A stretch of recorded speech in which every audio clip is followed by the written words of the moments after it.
कि बस हाथ चढ़ला शिव शंकर परम सुहावन रे कि बस हाथ चढ़ला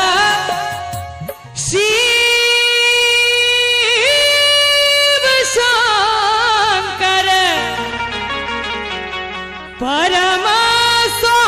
सुहावन रे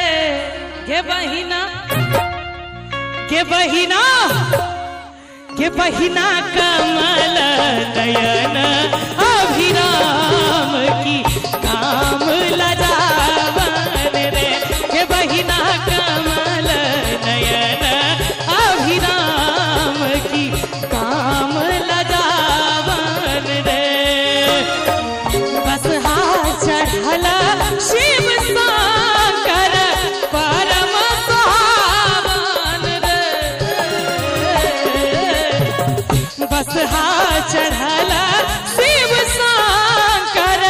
परम सुहावन रे के बहिना कमल नयन अभिराम की काम लजावन रे के बहिना कमल नयन अभिराम की काम लजावन रे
बढ़िया लगे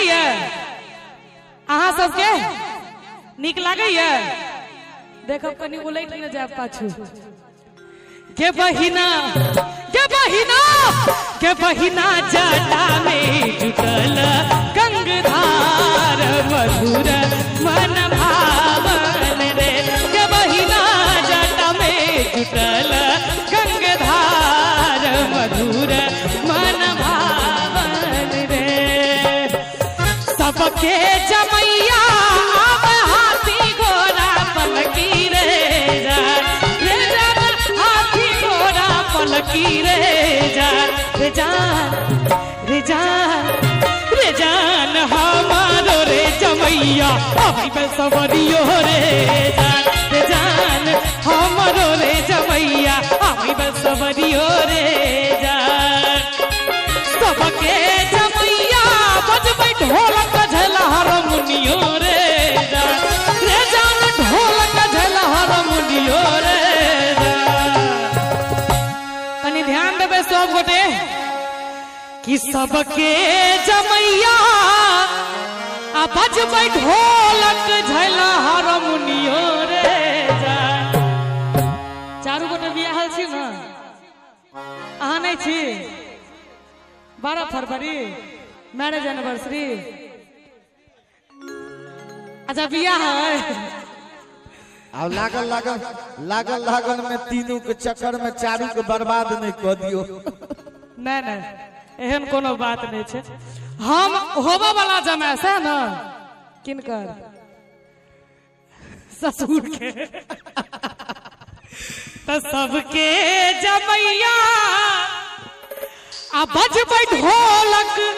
झैल हारमोनियो रे चाचा जी सोचे थे हमहू किनको जमाए छिए बजबै ढोलक झल हारमोनियो रे जान कनी दोनों हाथ उठा दियो सब गोटे रे जान हमारो रे जमैया बजबै डमरुओ रे जान हमारो रे जमैया बजबै डमरुओ रे जान सबके जमैया खाइ छ पूरी और जिलेबियो रे जान पूरी और जिलेबियो रे जान त सबके जमैया खाइ छ पूरी और जिलेबियो रे जान लेकिन रे जान हमारो रे जमैया खाइ भंग बोलबो रे जान हमारो रे जमैया खाइ भंग बोलबो रे जान हमारो रे जमैया खाइ भंग बोलबो रे जान हमारो रे जमैया खाइ भंग बोलबो रे जान हमारो रे जमैया खाइ भंग बोलबो रे हमारो रे जमैया खाइ भंग बोलबो रे जान हमारो रे जमैया खाइ भंग बोलबो रे जान हमारो रे जमैया खाइ भंग बोलबो रे जान हमारो रे जमैया खाइ भंग बोलबो रे जान हमारो रे जमैया खाइ भंग बोलबो रे जान हमारो रे जमैया थारई रजनीगंधा रे जान